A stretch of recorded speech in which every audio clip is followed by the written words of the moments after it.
اعوذ باللہ من الشیطان الرجیم۔ پناہ مانگتا ہوں میں اللہ کی شیطان مردود سے۔ بسم اللہ الرحمن الرحیم۔ شروع کرتا ہوں اللہ کے پاک نام سے جو بہت بڑا مہربان نہایت رحم والا ہے۔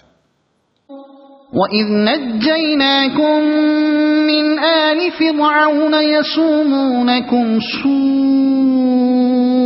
الْعَذَابِ يُذَبِّحُونَ أَبْنَاءَكُمْ وَيَسْتَحْيُونَ نِسَاءَكُمْ وَفِي ذَلِكُمْ بَلَاءٌ مِّن رَّبِّكُمْ عَظِيمٌ۔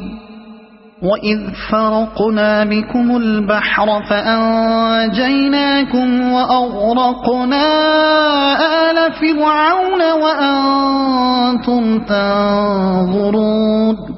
اور جب ہم نے تمہیں فرعونیوں سے نجات دی جو تمہیں بدترین عذاب کرتے تھے، جو تمہارے لڑکوں کو مار ڈالتے تھے اور تمہاری لڑکیوں کو چھوڑ دیتے تھے، اس نجات دینے میں تمہارے رب کی بڑی مہربانی تھی جب ہم نے تمہارے لیے دریا چیر دیا اور تمہیں اس سے پار کر دیا اور فرعونیوں کی تمہاری نظروں کے سامنے اس میں ڈبو دیا۔ ان آیات میں فرمان باری تعالیٰ ہے کہ اے اولاد یعقوب، میری اس مہربانی کو یاد رکھو کہ میں نے تمہیں فرعونیوں کی بدترین عذابوں سے چھٹکارا دیا۔ فرعون نے ایک خوب خواب دیکھا تھا کہ بیت المقدس کی طرف سے ایک آگ بھڑکی جو مصر کے ہر کتبی کے گھر میں گھس گئی اور بنی اسرائیل کے مکانات میں وہ نہیں گئی، جس کی تعبیر یہ تھی کہ بنی اسرائیل میں ایک شخص پیدا ہوگا جس کے ہاتھوں فرعون کا غرور ٹوٹے گا اور اسے خدائی دعوے کی بدترین سزا ملے گی۔ اس لیے اس ملعون نے چاروں طرف احکام جاری کر دیے کہ بنی اسرائیل میں جو بچہ پیدا ہو سرکاری طور پر اس کا خیال رکھا جائے، اگر لڑکا ہو تو فوراً مار ڈالا جائے اور اگر لڑکی ہو تو چھوڑ دی جائے، اور نبی کریم بنی اسرائیل سے سخت بگا لی جائے اور مشقت کے کاموں کا بوجھ ان پر ڈال دیا جائے۔ یہاں عذاب کی تفسیر لڑکوں کو مار ڈالنے سے کی گئی اور سورہ ابراہیم میں بھی ایک کا دوسرے پر عطف ڈالا، جس کی پوری تشریح انشاءاللہ تعالیٰ سورہ کہف کے شروع میں بیان کی جائے گی۔ اللہ تعالیٰ مضبوطی دے، ہماری مدد فرمائے اور تائید کرے، آمین۔ کہ یہ نہیں کہ میں نے لگا دینے اور ہمیشگی کرنے کے آتے ہیں، یعنی وہ برابر دکھ دیتے جاتے ہیں، چونکہ اس آیت میں پہلے فرمایا دیا تھا کہ میری انعام کی ہوئی نعمت کو یاد کرو۔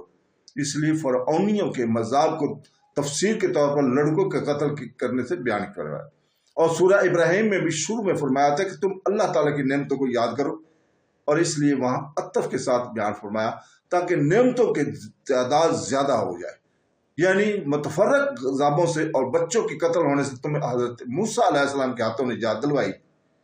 مصر کے جتنے بادشاہ امالیک وغیرہ کفار میں سے ہوئے تھے، ان سب کو فرعون کہا جاتا تھا، جیسے روم کے کافر بادشاہ کو قیصر اور فارس کے کافر بادشاہ کو کسری اور یمن کے کافر بادشاہ کو تبا اور حبشہ کے کافر بادشاہ کو نجاشی اور ہند کے کافر بادشاہ کو بطموس۔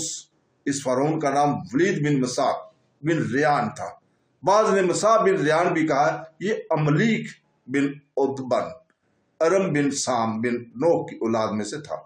اس کی کنیت ابو مرہ تھی۔ اصل میں اس طرح کی فارسیوں کی نسل میں سے تھا۔ اللہ کی پھٹکار اور لعنت اس پر نازل ہو۔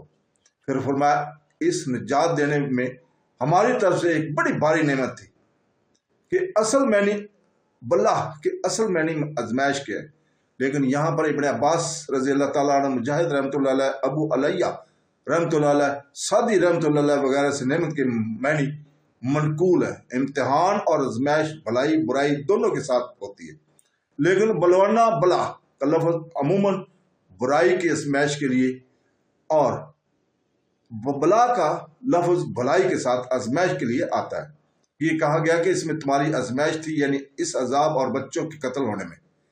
قرطبی رحمۃ اللہ علیہ اس دوسرے مطلب کو جمہور کا قول کہتے ہیں، تو اس میں اشارہ ذبح وغیرہ کی طرف ہوگا، اور وابلا کہ میں نہیں برائی کے ہوں گے۔ پھر فرمایا کہ ہم نے فرعونیوں سے بچا لیا، تم موسیٰ علیہ السلام کے ساتھ نکل کھڑے ہو۔ ہوئے اور فرعون تمہیں پکڑنے کو نکلا تو ہم نے تمہارے لیے پانی کھڑا کر دیا اور تمہیں اس میں سے پار اتار کر تمہارے سامنے فرعون کو اس کے لشکروں سمیت ڈبو دیا۔ اس کی پوری تفصیل سورہ شعراء میں آئے گی انشاءاللہ تعالی۔